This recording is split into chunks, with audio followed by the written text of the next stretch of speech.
Hello, ജുജ്മാസ് kitchen ട്രിക്സിൻ്റെ ഇന്നത്തെ വീഡിയോയിലേക്ക് എല്ലാവർക്കും സ്വാഗതം. ഇന്ന് നമ്മൾ ചെയ്യാൻ പോകുന്നത് രണ്ട് ഡിഫറെൻ്റ് ആയിട്ടുള്ള പഴം വെച്ചിട്ടുള്ള സ്നാക്കിൻ്റെ റെസിപ്പീസാണ്. നമുക്ക് വേഗം തന്നെ വീഡിയോയിലേക്ക് പോകാം.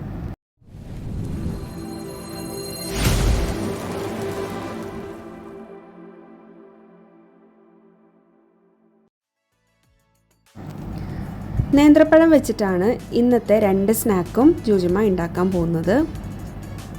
നോമ്പ് തുറേനെ ബേസ് ചെയ്തിട്ടാണ് നമ്മൾ ഇപ്പോൾ ഈ സ്നാക്സ് എല്ലാം കാണിക്കുന്നത് കേട്ടോ. നോമ്പ് തുറ സമയത്ത് മിക്ക ആൾക്കാരുടെ വീട്ടിലും എന്തെങ്കിലും ഒരു സ്നാക്കോ അതല്ലെങ്കിൽ എന്തെങ്കിലും ഒരു ഫുഡ് 30 ദിവസവും കണ്ടിന്യൂ ചെയ്യുന്നതായിട്ടുണ്ടാവും.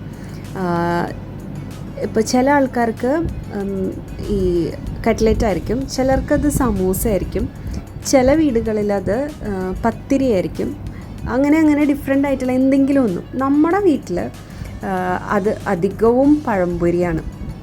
ഇപ്പോൾ സ്ഥിരമായിട്ട് സെയിം മധുരമുള്ള പഴംപൊരി തന്നെ കഴിക്കുമ്പോൾ ബോറടിക്കുന്നതുകൊണ്ട് ജൂജമ്മ പഴംപൊരിയിൽ തന്നെ പല പല വെറൈറ്റീസ് ട്രൈ ചെയ്യാറുണ്ട്. സോ അതാണ് നമ്മൾ ഇന്ന് പരിചയപ്പെടുത്തുന്നത്. രണ്ട് വെറൈറ്റി ആയിട്ടുള്ള നമ്മൾ നോർമൽ പഴംപൊരിയിൽ നിന്ന് ഡിഫറെൻ്റ് ആയിട്ടുള്ള ടേസ്റ്റുള്ള രണ്ട് പഴംപൊരികളുടെ റെസിപ്പി.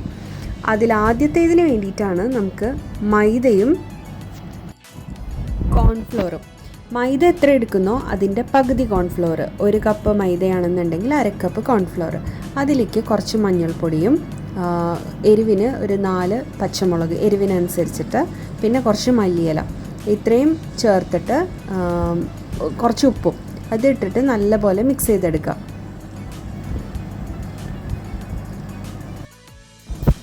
ഒട്ടും കട്ടയില്ലാതെ നല്ലപോലെ ബീറ്റ് ചെയ്തിട്ട് വേണം ഈ മാവ് നമുക്ക് റെഡിയാക്കി എടുക്കാൻ വേണ്ടിയിട്ട്. അതും ഒരുപാട് തിക്കല്ല, എന്നാൽ ഭയങ്കര ലൂസും അല്ലാത്തൊരു കൺസിസ്റ്റൻസി. നമ്മുടെ ദോശമാവിൽ നിന്ന് ഇത്രയും കൂടെ കട്ടിയുള്ള കൺസിസ്റ്റൻസി.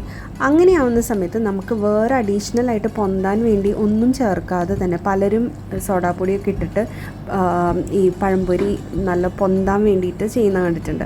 പക്ഷെ അതൊന്നും ഇല്ലാണ്ട് തന്നെ ഈ കൺസിസ്റ്റൻസി കറക്റ്റാണെന്നുണ്ടെങ്കിൽ തന്നെ നല്ലപോലെ പൊന്തി വരും. അങ്ങനെ നമ്മുടെ പഴംപൊരിക്ക് വേണ്ടിയിട്ട് നമ്മൾ പഴം സ്ലൈസ് ചെയ്യില്ലേ, നല്ല തിന്നായിട്ട്. എത്ര തിന്നാക്കുന്നോ അത്രയും പഴംപൊരി ടേസ്റ്റാണ്. അപ്പോൾ അത്ര തിന്നായിട്ട് പഴം സ്ലൈസ് ചെയ്തിട്ട് ഇതിൽ മുക്കിയിട്ട് ഇതുപോലെ ഇട്ട് കൊടുക്കാം. നമ്മളെപ്പോഴും വെളിച്ചെണ്ണയിലാണ് ഇതുപോലെയുള്ള സ്നാക്സൊക്കെ ഉണ്ടാക്കിയെടുക്കാറുള്ളത്. ഒരു ഓയിലിൻ്റെ ഒരു ടേസ്റ്റ് പൊതുവിൽ അത്ര പെടുത്തില്ല. അപ്പോൾ നമ്മൾ വെളിച്ചെണ്ണ യൂസ് ചെയ്തിട്ടാണ് ഇതേപോലെയുള്ള സ്നാക്സ് എല്ലാം തന്നെ ചെയ്തെടുക്കുന്നത്. തിരിച്ചും മറിച്ചും ഇട്ടിട്ട് ഇതുപോലെ റെഡിയാക്കിയെടുക്കാം. ഇതിൻ്റെ എരിവും മധുരവും കൂടെ എന്ന് പറഞ്ഞു കഴിഞ്ഞാൽ എനിക്കൊക്കെ ഇഷ്ടമാണ്. മധുരത്തിൻ്റെ കൂടെ ഇത്തിരി എരിവ്. നമ്മൾ നോർമലി ഈ ഓണത്തിന് പല സദ്യയുടെ കറികൾ ഉണ്ടാക്കുമ്പോഴും എരിവും ഇത്തിരി മധുരവും കൂടിയിട്ട് ബാലൻസ് ആക്കുന്ന രീതിയിലുള്ള പല കറികളും ട്രൈ ചെയ്യാറില്ലേ. പിന്നെ അതുപോലെ തന്നെയാണ് ഈ പഴംപൊരിയും ബീഫൊക്കെ ട്രൈ ചെയ്യുന്നത് ആ മധുരവും എരിവും കോമ്പിനേഷന് വേണ്ടിയിട്ടാണ്. അതുപോലെ തന്നെയാണ് ഇത്. പഴത്തിൻ്റെ കൂടെ ഒരു എരിവ് ചേർക്കുമ്പോൾ നല്ല ടേസ്റ്റാണ്. രണ്ടാമത്തെ റെസിപ്പിക്ക് വേണ്ടിയിട്ട് ഒരു മുട്ട എടുക്കുക. മുട്ട നല്ലതുപോലെ ബീറ്റ് ചെയ്തെടുക്കുക.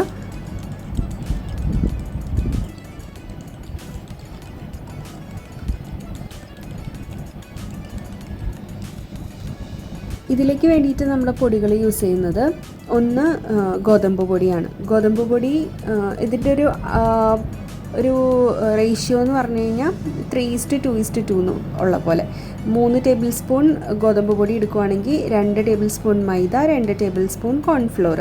ആ രീതിയിലാണ് ഇതിൻ്റെ ഒരു റേഷ്യോ എടുക്കേണ്ടത്. ഒരു മുട്ടയിലേക്ക് വേണ്ടിയിട്ടുള്ളതാണ് ഞാൻ പറഞ്ഞത് കേട്ടോ. ഇനി അതിലേക്ക് ആവശ്യത്തിനുള്ള ഉപ്പ് ചേർത്ത് കൊടുക്കാം. കുറച്ച് കാശ്മീരി മുളക് പൊടി ചേർത്ത് കൊടുക്കാം. ഇനി കുറച്ചായിട്ട് വെള്ളം ഒഴിച്ചിട്ട് കട്ടയില്ലാതെ ഉടച്ചെടുക്കാം.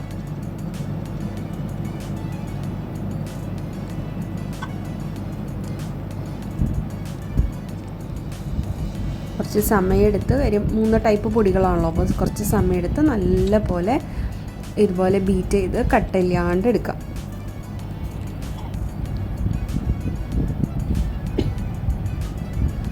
അപ്പോൾ ഇതാണ് നമ്മുടെ കൺസിസ്റ്റൻസി. ഈ ഒരു കട്ടിയിൽ വേണം എടുക്കാൻ വേണ്ടി. ഇനി ഇതുപോലെ പഴം നടുക്ക് വെച്ച് കട്ട് ചെയ്ത് ഇതേപോലെ കട്ട് ചെയ്തെടുക്കാം. അതായത് നടുക്ക് കട്ട് ചെയ്ത് പിന്നെ വേർട്ടിക്കലായിട്ട് 3 ആക്കിയിട്ട് കട്ട് ചെയ്തെടുക്കാം.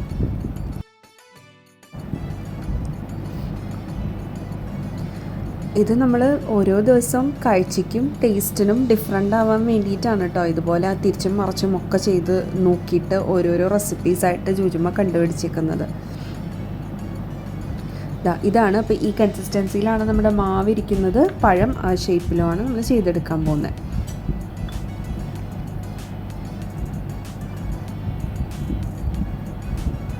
ആ മാവിൽ മുക്കിയെടുത്ത് നല്ല കട്ടിക്ക് ആ മാവ് മുക്കിയെടുത്തിട്ട് വെളിച്ചെണ്ണയിൽ പൊരിച്ചെടുക്കാം. നിങ്ങൾക്കും ഇതുപോലെ ഞാൻ പറഞ്ഞതുപോലെ 30 ദിവസവും വേണം എന്ന് തോന്നുന്ന ഒരു ഫുഡ് ഐറ്റം ഉണ്ടെന്നുണ്ടെങ്കിൽ കമൻറ്റ് ചെയ്യണം കേട്ടോ. ചില വീടുകളിൽ ഞാൻ കണ്ടിട്ടുണ്ട് പത്തിരി എന്ന് ഞാൻ പറയാൻ കാര്യം അതാ. പത്തിരി എല്ലാ ദിവസങ്ങളിലും 30 ദിവസവും പത്തിരി ഉണ്ടാവും. ചിലരുടെ അടുത്ത് ജീരകക്കഞ്ഞി, അതിപ്പോൾ എല്ലായിടത്തും കാണുമെന്നറിയില്ല. ചില വീടുകളിലൊക്കെ വല്യമ്മമാരൊക്കെയുള്ള വീടുകളിലൊക്കെ കാണാറുണ്ട്. പിന്നെയുള്ളൊരു ഐറ്റമാണ് ഇത് കട്ട്ലറ്റ് മിക്ക വീടുകളിലും 30 ദിവസം ഉണ്ടെന്ന് ഞാൻ പറഞ്ഞു കേട്ടിട്ടുണ്ട്. ഇപ്പം അമ്മായിമാരുടെ വീടുകളിലൊക്കെ ഒന്നുകിൽ കട്ട്ലറ്റ് അല്ലെങ്കിൽ സമൂസ എല്ലാ ദിവസവും ഉള്ള വീടുകൾ കണ്ടിട്ടുണ്ട്. പിന്നെ റവ തരി കാച്ചിയത്, അതും എല്ലാ ദിവസവും 30 ദിവസങ്ങളിലും ഉണ്ടെന്ന് കേട്ടിട്ടുണ്ട്. അതുപോലെ എന്തെങ്കിലുമൊക്കെ ഇതുപോലെ വെറൈറ്റി ആയിട്ടുള്ള സാധനങ്ങൾ നിങ്ങൾക്കും 30 ദിവസങ്ങളിലും ഉണ്ടാവാറുണ്ട് എന്നുണ്ടെങ്കിൽ ഒന്ന് കമൻറ്റ് ചെയ്യണം കേട്ടോ. അപ്പോൾ ഇതാണ് നമ്മുടെ ഈ മൈദയും കോൺഫ്ലോറും റെഡ് ചില്ലി ഇട്ടിട്ട് നമ്മൾ ഉണ്ടാക്കുന്ന സമയത്ത് ഇതായിരിക്കും ഉണ്ടാവുക. ഇതിൻ്റെ ടേസ്റ്റും ഭയങ്കര ഇത്തിരി വെറൈറ്റി ആയിട്ടുള്ളൊരു ടേസ്റ്റാണ്. ഇപ്പോൾ ലുക്കിലും നല്ല വ്യത്യാസമുണ്ട് കണ്ടോ.